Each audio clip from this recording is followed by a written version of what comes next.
Bismillahirrahmanirrahim. Assalamualaikum warahmatullahi wabarakatuh. Baiklah para siswa-siswaku yang berada di seluruh penjuru dunia. Pada video pembelajaran kali ini, Roger Bioscience akan melanjutkan bab 1 kelas 7 semester 1 kurikulum Merdeka. Keep watching. Baiklah para siswa-siswaku,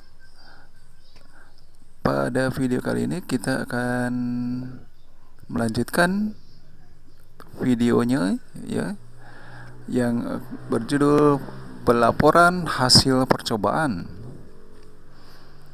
Setelah melakukan percobaan, kalian akan melaporkan hasil percobaan. Menurut kalian, untuk apa dan siapa kita melaporkan hasil percobaan? Untuk itu, simak videonya. Jangan di-skip. Penyajian data percobaan. Setelah melakukan pengukuran dalam penyelidikan, hasilnya perlu kita tunjukkan dalam bentuk yang mudah dipahami oleh pembaca. Oleh karena itu, digunakan bentuk tabel yang dilengkapi dengan besaran dan satuan. Hasil pengukuran ini sering disebut sebagai data percobaan. Dalam tabel hasil percobaan, variabel bebas dituliskan pada kolom sebelah kiri dan variabel terikat pada kolom sebelah kanan. Masing-masing perlu dilengkapi dengan satuan yang dituliskan dalam kurung setelah besaran yang diukur. Data dalam satu kolom yang sama dinyatakan dalam satuan yang sama, dan jika menggunakan angka desimal, maka jumlah angka di belakang koma haruslah sama. Perhatikanlah contoh tabel data percobaan di bawah ini. Tabel data pengukuran untuk percobaan menyelidiki suhu teh setelah didiamkan beberapa saat. Ya, perhatikan tabel untuk kolom yang pertama. Kita lihat ini adalah lama waktu dalam menit. Kemudian kolom kedua, suhu teh dalam derajat Celcius. Kita perhatikan lagi, pada menit ke-0 suhu teh adalah 60 derajat Celcius. Pada menit kedua suhu teh adalah 58 derajat Celcius. Setelah didiamkan 4 menit kemudian, suhu teh berubah menjadi 55 derajat Celcius. Kemudian pada menit ke-6, suhu teh menjadi 53 derajat Celcius. Dan pada suhu berikutnya, pada menit ke-8 ya, suhu teh menjadi 51 derajat Celcius. Data percobaan haruslah bisa menjawab tujuan percobaan yang telah kita tetapkan dalam rancangan percobaan tersebut. Dengan kata lain, menyatakan hubungan antara variabel bebas dan variabel terikat. Hubungan ini lebih mudah terbaca jika kita menyajikan data percobaan dalam bentuk grafik. Dengan adanya grafik, maka terbaca pola hubungan antara variabel bebas dan variabel terikat dalam percobaan tersebut. Hasil percobaan pun lebih mudah disimpulkan. Grafik dapat dibuat dalam bentuk grafik batang atau garis. Ada beberapa hal yang perlu kalian perhatikan dalam pembuatan grafik, yaitu sebagai berikut. Yang pertama, pilihlah grafik batang bila variabel bebasnya tidak berupa angka, namun gunakan grafik garis bila variabel bebasnya berupa angka. Contoh grafik batang ditunjukkan pada gambar berikut, sedangkan grafik garis ditunjukkan pada gambar berikut ya. Oke, variabel bebas ditempatkan pada garis yang mendatar atau sumbu X. Sedangkan variabel terikat pada garis yang tegak atau sumbu Y. Berilah label untuk kedua sumbu pada grafik. Berikutnya, skala pada grafik harus memiliki rentang yang sama. Berilah judul di bagian atas grafik tersebut. Oke, selanjutnya kita perhatikan grafik, contoh dari grafik batang. Jumlah denyut nadi selama 60 detik. Ini dalam bentuk grafik batang. Ya, kita perhatikan untuk sumbu X ya, sumbu X kita lihat ini adalah nama-nama yang diuji ya. Di situ ada Bagus, ada Lela, ada Sandi, ada Winda. Sedangkan sumbu Y di situ menunjukkan frekuensinya ya, menunjukkan frekuensinya berapa kali dalam perhitungan ya, dalam perhitungan jumlah denyut nadi ya yang dihitung selama 60 detik. Untuk yang pertama kita lihat ini Bagus ya, Bagus itu dalam 60 detik denyut nadinya kita perhatikan itu 62 denyut nadinya. Kemudian Lela dalam 60 detik itu hanya 58 denyut. Kemudian Sandi dalam 60 detik itu ada 60 kali denyut nadinya. Sedangkan Winda dalam 60 detik denyut nadinya menunjukkan 61 kali berdenyut. Oke, kemudian perhatikan untuk grafik garis untuk data percobaan suhu teh pada waktu yang berbeda. Ya, di sini sumbu X menunjukkan waktunya ya. Untuk sumbu X menunjukkan waktu dalam menit ya. 1 menit, 2 menit sampai 8 menit. Kemudian untuk sumbu Y kita perhatikan ya, untuk sumbu Y ini menunjukkan suhu teh dalam derajat Celcius. Ya, dengan grafik garis bisa kita lihat pada menit pertama ya, pada menit pertama ini suhu yang asalnya 60 derajat Celcius turun ya menjadi 58,8an ya derajat Celcius. Kemudian pada menit kedua turun menjadi 58 derajat Celcius. Kemudian terus turun sampai menit ke-8 itu menunjukkan 50 derajat Celcius. Selain menggambarkan secara langsung dengan menggunakan perlengkapan menulis, kalian juga dapat membuat grafik dengan menggunakan suatu program atau software khusus pengolah naskah yang ada pada komputer. Apabila kalian memiliki komputer, berartilah membuat grafik, misalnya menggunakan program Microsoft Excel. Oke, berikutnya menarik kesimpulan. Setelah menyajikan data, tentunya kita perlu menyimpulkan hasil percobaan kita. Inilah bagian akhir dari suatu penelitian, yaitu menulis kesimpulan dari data percobaan. Kesimpulan hendaknya menjawab tujuan percobaan yang telah dirumuskan dan berdasarkan pola yang terlihat pada grafik hasil percobaan. Di bagian ini, kalian juga perlu menyatakan apakah hasil percobaan kalian sesuai dengan hipotesis yang telah kalian tulis sebelumnya atau tidak. Jika sesuai, maka bisa dikatakan hipotesis kalian diterima. Jika tidak sesuai, maka hipotesis kalian ditolak. Hipotesis tidak selamanya sesuai dengan hasil akhir percobaan, dan hal itu wajar saja, asalkan kalian memberikan alasan dari segi teori ilmiah.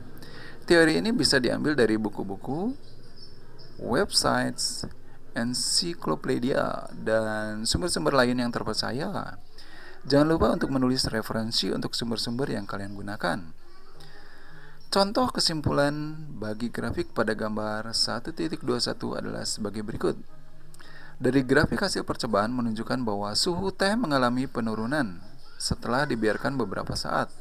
Hal ini sesuai dengan hipotesis yang dicoba oleh peneliti ya. Penurunan suhu yang terjadi tidak selalu sama, yaitu antara 2-3 derajat Celcius setiap 2 menit.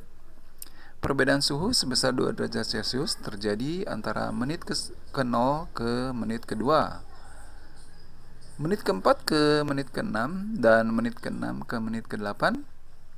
Hanya antara menit kedua dan menit ketiga yang penurunan suhu sebesar 3 derajat Celcius. Penurunan suhu terjadi karena adanya perpindahan panas dari dalam cangkir teh ke lingkungan sekitar. Agar terjadi keseimbangan suhu antara suhu di dalam cangkir dengan suhu di sekeliling yang sesuai dengan azas Black, Kemdikbud 2017. Kalian telah melihat contoh mengaitkan hasil percobaan dengan teori sains pada contoh di atas dan menuliskan referensi dari teori tersebut. Kesimpulan yang lengkap mencakup kedua hal tersebut. Topik azas Black akan kalian pelajari pada bab selanjutnya. Nah, setelah membaca pemaparan tentang penyajian data percobaan, sekarang giliran kalian mencoba menggambar grafik dalam kegiatan berikut. Aktivitas 1.14. Sando dan Luvena ingin meneliti apakah panjang sayap suatu helikopter.